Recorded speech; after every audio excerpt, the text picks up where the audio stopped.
nekk fii ren dëgg la wala dëgg. nekkuma fii ak daaw ren de jamais. merci d'accord les populations dinañ juger. non jamais xam nga am na loo xam ne si boo koy wax. man bu mën nga war a. non.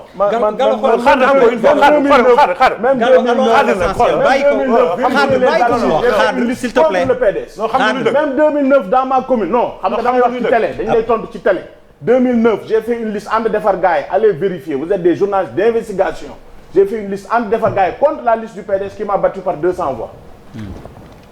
Moi je ne suis pas le fils du parti. mais xam nga lu dëgg. d'aucun parti. gis nga yi wax léegi voilà non damay parce que da ngeen di. waa léegi dégg nañ da ngeen di am ñoo leen di essayer. da ngeen am ñoo leen di essayer muy jàll. am na ñoo xam boo leen déggee dafa leen Khadre s'il te non parce plaît. que boo réussir rek mooy nga li ngay wax fexe nga ba du ma ko wax. c'est de bas étage. merci waa léegi s'il te plaît mais léegi on l'écoute. comme ça te dérange comme bu on fekkee est sur des hauteurs on est pas s'il sur te plaît Abdou Khadre cette fois-ci nag on l'écoute. vraiment bàyyi ko c'est lui qui a la parole bàyyi ko mu wax. te dinaa wax. bàyyi ko mu wax waxuma pour mu déranger la. Gallo nañ Gallo laa jël pour gagner du temps. fi nga teg wax ji wala teguma moi je te respecte beaucoup.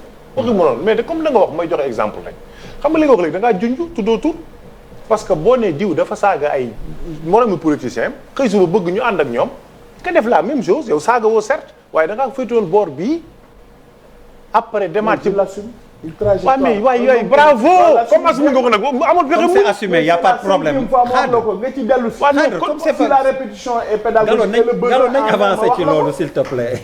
continuer sa raisonnement. non xam nga dafa am loo xam daf leen a jaaxal. mais c'est un délit Abdoulaye Wade ba mu bokkee parti socialiste taw Djibril Abdoulaye di nga ko may jàmm de délit la. di nga may jàmm Abdoulaye s'il te plaît. man ba léegi wax Abdoulaye dinaa ci histoire pour histoire. su may wax Abdoulaye prouesse yi mu def ba ñu yegg si fii kooku laay cité Abdoulaye nombre de fois yu ma intéressé mais duggaguma ci léegi li may wax nii bàyyi moom bare bu ma sonal ak Abdoulaye waxaguma ci léegi san li ma lay wax mooy par rapport ak yow say propos li nga wax xam nga man actuellement je me considère pas un membre du Yewwi mais je considère les gens de Yewwi comme mes alliés parce que ñun ñoo ànd wutandoo ndam yàlla mayandoo na ko. ci mais bokk leen liste. waa léegi ñun est-ce que ñun dof nañ sa Fadou boo amoon 100 heures foo koy def ci benn panier xalaatoo ko de vous connaissant loolu bëggoon ñu def benn liste léegi defuñu ko ñoo lànk. choix l'assumer. très bien xam nga lu ñu def tactique de jeu. el tactico moo nu yoroon. te kaw la jóge di ñu wax ñuy def. duñ fi jël benn liste unique ngeen def ko ni ngeen def Yewwi ñuy sànk ñoo bañ. on prend 2 listes ñaar nationales. bi ci des li tax ngeen def seen amendement ay miru ñing yóbbu le reste des députés au niveau département yaakaar na fa ngeen di gagné fa la leen di fekk bàcc leen ça s'est passé exactement comme ça. vous avez diminué la proportionnelle pour bëgg yéen député ngeen baat non comme ñun ñoo leen gën a yow ñoo leen dàq politique. fa la leen non may ma ñëw de nouveau département surtout. waaw d'accord loolu am na. pourquoi léegi lan moo indi création nouveau département bi. yéen lu tax ngeen calcul politique xam nga nee naa la léegi la calcul politique nee naa la léegi le président. su lay làqatu day feeñal boppam. Khadre la écoute la. buy làqatu parfois day feeñal boppam malheureusement pour lui. parce que calcul politique moo koy rey moom buy bëgg a moytu sa mbéj day mujj mbëkku. la preuve gaañu rek ci la dëkk fi mu la bëgg a xamal mooy.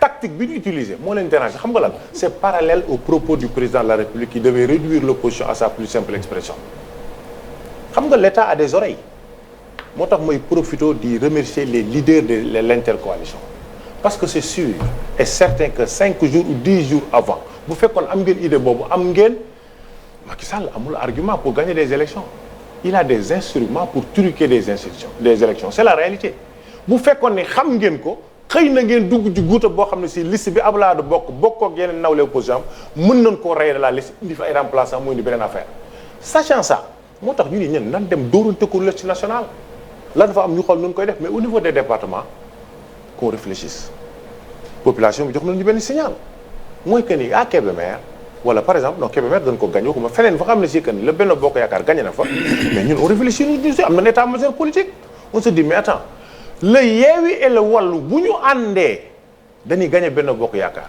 population bi dina ko laaj ñu def ko mu metti leen vous nous parlez non xam nga dire ce que le football non dire ce que le football bannit ak bannir la stratégie de l'entraîneur ça fait 2 dafa am loo xam ne si ci football bëgguñu ko mais entraîneur bi bu ko leereen di lay def pour gagner mais Aliou Cissé gars yi xaw nañu ko fay rey ci technique am ci tactique am bi. na ko bàyyi lu mu ñu mujjee indi coupe. parce que loolu la gëm. ñun pour ñu gagner leen il fallait ñu def lii pour ñu gagner leen il fallait ñu ànd ci département yi xool fi nga xam ne que bu ñu dajaloo ñoo leen di gagner ñu def ko ñu def na ko yàlla suturaal nañu.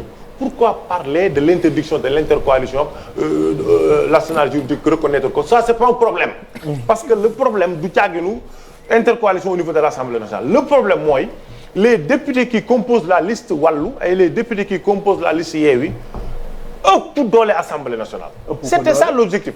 non cette intercoalition. non parce que 82 non waa 82 la léegi nag aspect provisoire bi nga doon bañ léegi il faut nga nangu ko xam nga lu tax on a fait des recours rien ne te dit que bul féliciter gu administration bi de moi je vais la féliciter bu fekkee ni recours yi jaar na ko ci yoon les 2 députés là nous reviennent.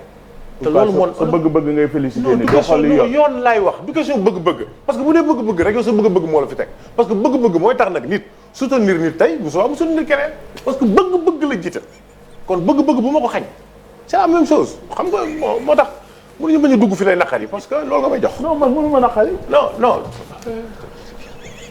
man li ma naqari mooy ñi nga xam amuñu ndey amuñu baay. qu'est-ce que tu veux dire par là. te ñoom kenn moom moo existé dans un parti fu ñu leen tiir yóbbu leen fa te seen première proposition tout ça pour ça loi d'amnistie moo leen intéressé. mais tu te trompes. fii lañ ko wax. nous avons des principes. loi d'amnistie li tax ñuy xeex maa ko wax dama ciy delluwaat. mënoon naa déglu c'est-à-dire li tax ñuy xeex. mënoon naa déglu. li tax ñuy xeex non kii xaaral. ñu rax ko sax li tax ñuy xeex ñu jar ko ci biir. xam nga tax ñu logique. ñun li tax ñuy xeex wàcc ñu ko là-bas s'il te plaît. li tax ñuy logique wàcc ñu ko li tax ñuy xeex wàcc ñu ko. parce que Thiam tamit foog mu wax logique la gisee. ñun dañu ne def ngeen ñu loo xam ne jaarul ci yoon. li koy dindi saafara bi lii la. xeex nan ba tegu ci yoon boobu di ko saafara. pourquoi pour vous beaux yeux ñu wàcc yoon boobu duñ ko wàcc. ok ba du début à la fin. mais aussi leen ci. loolu laa bëgg mu leer Sénégalais l'intercoalition n'a pas de majorité sur Benno Bokk Yaakaar. et que ñeneen ñële ils ont tracé leur voie respecte les voies qu'ils ont ils sont libres s'ils sont dans l'opposition. ñooñu ils se prononceront semaine prochaine incha allah wax ni la ñooñu mandaté wuñ la semaine prochaine incha allah ñooñu ñooy aye. est-ce que comprendre nga. bëgguma tudd tur. non kii. oui Gallo may ma rek damay waxaale non juste pour dire. semaine prochaine li mu wax dafa am Lamine Thiam li mu wax laa wax woo naa leen ñu ñëw. ñëw ma ñëw mandaté parce que le trio arbitral on les convoque la semaine prochaine. a le droit de les appeler. donc le trio arbitral on les convoque la semaine prochaine donc muy waa kër Pape Djibril Fall yi ak Thierno Alassane Sall Pape Diop ñu daje fii nii on les convoque ñoom ci seen bopp Thiam nga baal ma rek Thiam très rapidement lan mooy sa lecture. en fait moi je constate une chose qui est vraie.